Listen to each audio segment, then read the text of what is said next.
शास्त्रों के आधार पर बताएंगे। बिना शास्त्र एक बात भी नहीं कहूँगा मैं, बिना शास्त्र के नहीं चलती ऐसी। शास्त्र में आपको मिलेगा जब आपका मन कि गुंजाइश को ड्रेस ने पाँ पीटन की, नकाराकरण की गुंजाइश नहीं रहेगी आपको, और नहीं तो यह बात समझ जमान तो बाहर हो नहीं सकती। तो इस प्रकार अब ये अंधेरा हटाया जाता सत्संग से कि और बात तेरा काम नहीं आवे, संता शरण लाग रे और केस हो गफलत में बंदे। अब जाग जाग न जाग, अब जागना ये सब। भाई आप भी आओ, बच्चा ले आओ सत्संग में। ये कोई बार बार सूत नहीं बैठा करता, छुट्टी ले ले 2-4 दिन की आत्म कल्याण के लिए। वो भी तो आदमी बीमार हो जाता, मन 1 महीना मेडिकल मत पंडा छूटे और बाढ़ की तरह पैसा बने और चिंता बने नारी, सारे कुंबे के चक्कर लागे, घर में ताला बंद हो जाए। क्या भगवान के नाम पर हम 5 दिन नहीं निकाल सकते? इतनी अज्ञानता क्यों कर लिया हमने? अपना सुने, बच्चा ने भी साथ लावे और फिर विचार करना 5वें दिन आप मजबूर हो जाओगे इन बातों को सुनकर। हाँ बिल्कुल, अगर ज्ञान है तो यहीं पर है। यह बड़ाई नहीं समझना और ना अभिमान समझना, सच्चाई समझना कि सच्चाई का ज्ञान होता सत्संग में आने से। और फिर तुलना करोगे आप शास्त्रों से, जाके सा नादान कोई ना रह रहा, कति शैणे गणे हो रहे से, पर शैणे हैं दूसरी साइड के। अब इस साइड के भी आप इतने शैणे हो जाओगे जब आपने इन बातों का ज्ञान होगा। जब हम पेट भरने की खातिर सुबह उठना 4 बजे, ड्यूटी वाला मनमाना 6 बजे तो स्टेशन पर रेल पकड़ ले से गाड़ी पर जा लेता, और बच्चे स्कूल में जा रहे सुबह 7 बजे, और हम तो सुनते बिना उठते। क्यों जाते हैं? क्योंकि उस मार्ग का क्षणे हम, अर्थात हमें इसकी पूरी जानकारी होगी। और इसकी जानकारी होगी जब नो ना सोचा, छुट्टी कोई ना मिली, जब वह दरखास्त देगा, अप्लीकेशन देगा, नो कहेगा जी तुम्हारी होते छोड़िए, मैं तो आंदा नहीं 5 दिन, मेरा अपनी आजा मन ऐसे सत्संग समाज। और फिर वो विश्वास परमात्मा आपको दिलाएगा, आपको छुट्टी भी मिलेगी। और घर में भी 100 काम एडजस्ट करके आदमी अपना टाइम काट जाएगा। और ये कोई भगवान की बंदी छोड़ दिया, असीम कृपा है। इस क्षेत्र में कोई पुण्यात्मा जी बैठी भगवान की, उस ईश्वर सतपुरुष की, उसको काटने की खातिर सारा डुमडुमा हो रहा है। ना मेरा एक भगवान आदमी अच्छे काम करावे और 20 का असर हो। एक गांव में सांग करावे, 20 बालक बिगड़े हैं, उसने तो सत्यानाश करवा दिया गांव का। एक बार हमने देखा गाँव में सांग आया करते पहला, और अब जैसे हम अब सिनेमा में देख लो, बालक सिनेमा देखे तड़के उसका निकल ढिशुक, ये डिशु सीखने की बात थी। ये शिक्षा पिक्चर दे हैं, और लुट्टा खसेटी उसमें सीखा, सारे गंदे उसमें सारे विवरण आन लागे। तो ये हमने क्यों कैच करवा दिए? और एक शुभ काम अब इस सत्संग का हो रहा है, इसमें ना रखा परिवार का उद्धार होगा, आप देख लेना। तो इसलिए एक तो अच्छा काम करे और 20 का असर पड़े, एक गंदा काम करे 20 न बिगाड़े। एक दारू पीने वाला तेरा क्या न सिखाओगा फिर दारू पीने, और एक शुभ काम पर लगा हुआ प्राणी आपको भी सत्संग में खींच कर लाओगा। तुम सुनते लो एक बार आकर के, आप एक बार बैठो हमारे सत्संग में, और वही सत्संग में आया पुण्यात्मा दिखा दी जा कोई ना, जैसे आग पर हाथ से जान कर और चढ़ जाने में उसने आग ना अपना स्वभाव प्रयोग करना ही करना। इसी प्रकार सत्संग आत्म कल्याण का 1 नंबर का मार्ग है। इसमें एक बार जीव आया ना और बेड़ा पार हुआ ना, इसने अपना काम अवश्य करना है। इसलिए कहते हैं कि उमदा चोला बना अनमोला, ये लगन दाग पे दाग रे, या 2 दिन की गुजरान जगत में, क्यों जड़े बिरानी है, ये 2 दिन का जीवन से आश्री छूटा, कल की तजावा नदे बना चाहिए। इससे पहले कुछ कर लिया, इसलिए महाराज कहते हैं समझा है तो सिर धर पाओ और फिर नहीं रे सादा। अगर तेरे आवाज समझ में आ गई, सर पर बांध ले, सर पर पाँव रखना, इतना तेज दौड़ना जैसे कोई पीछे गोली वाला पट रहा हो, मारने वाला, जब किता पाटे क्या रहे। तो जय तना बेरा पट गया, मनुष्य फिर नहीं मिलेगा।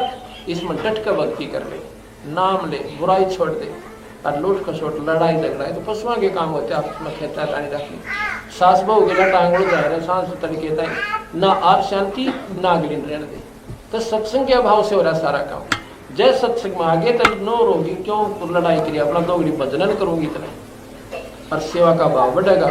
बहू ने भी सत्संग में आओगी तो उसमें नम्रता आएगी, और फिर वह सास की सेवा भी करेगी, और स्वभाव बन जाएगा, उसकी बात नहीं।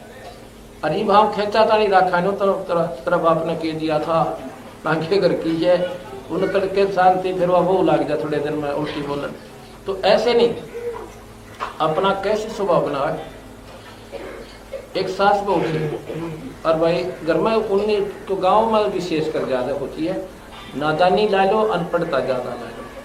और एक स्वभाव है कि जवान का बूढ़े का कत्ते मेड़ नहीं खा, कत्ती भी नहीं खावे। अब रह के देख लो, अब जब सास बने है वह इतना वो सारे पिछले अपने भूल रहे जवानी वाले समय को, और इतने वो समय भी 15-20 साल में काफी चेंज हो जाता है, वो व्यवहार बदल जाता है, उस समय के कर्म बदल जाते हैं। जैसे पहला चाकी तो पीसा करती बुढ़िया, अरे बटन दबाओ पीस लेती हैं भाई। अब तो चटनी भी मशीन तो बनने लगी, अब वो नौके बिगड़ गई है तो काम तक रहा को नहीं। यानी ये नादान लड़ाई से ऐसी नहीं करनी चाहिए। समय अनुसार हर चीज चेंज होती है, और अपने आप में सब्र करें। एक काफी झगड़ा सा आपस में तो तुम्हें में अमूमन हो जाती है, ना चाहती हुए भी हो जाती है कि मेल ही ऐसा हो गया, जवान का बालक का मेल बुढ़े का मेल मिले को नहीं। इस समय को ऋषियों ने बांट रखा था कि घर तक काट देन बुढ़िया ने ना सोचियो कि घर तक कटवाऊं नहीं, क्योंकि वो अपनी भक्ति करें। उनको वानप्रस्थ कहते थे। वानप्रस्थ क्या होता था, वो उनके बच्चे अपने बच्चों की झोपड़ी गाया करते, वो एक स्थान होता था, सारे वो डेरा आ गए, उनका रोटी टूके का पूरा प्रबंध वहां देकर आया करते। पिताजी आप बदल कर लो, यानी उनकी तो लड़ाई पंडा छूट गया, उनके कर्म बढ़ गए। तो ये नो हुआ करती थी, वहां सुख होता था। और बच्चों से अपने पिता से सलाह लेने जाते थे, पिताजी घर में ऐसा काम कर रहा हूँ, आप हमें कोई मार्गदर्शन करो। फिर वो बताता, बेटा देखो उस समय होता ऐसे ही करते थे, और बाकी तो अपने समाज को अब समय जो है ना, उनसे मिलकर पूछ ले, किसी 2 भाइयों तो और पूछ ले इस काम को, ताकि आपको जानकारी। तो ऐसी सलाह मिलकर वो घर में सुख होता था, परेशानी घटती थी। अब बूढ़ा पियो दारू, बता भाई चुप कर पार पड़ेगी है। शराब तो वैसे जवान के लिए भी हानिकारक, और बच्चे के लिए भी, और बूढ़े के लिए। लेकिन उम्र अवस्था को देखकर बूढ़े ने तक कभी छूनी भी नहीं चाहिए।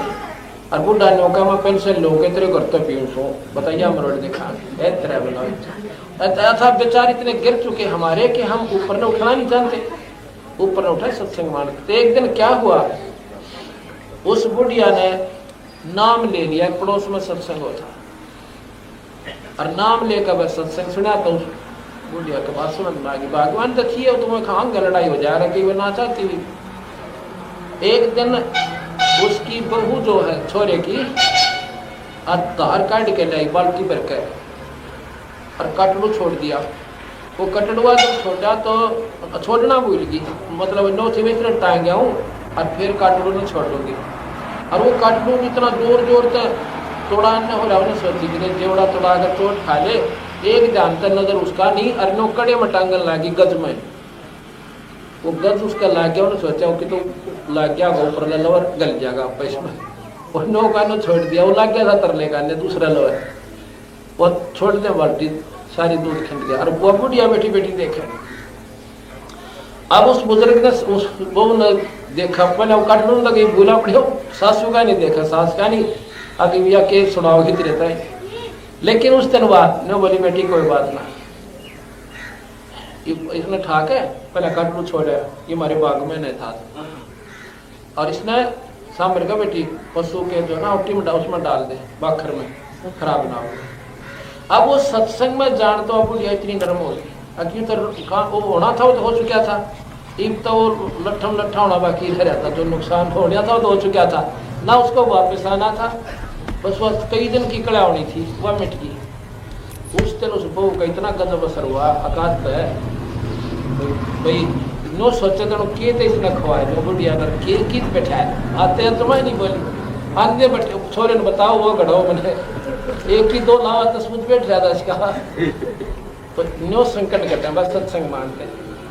फिर उनकी सेवा, फिर वह बोली बेटी तो नाम ले ले, अकमा नाम भी ले लो, उसने भी नाम ले लिया।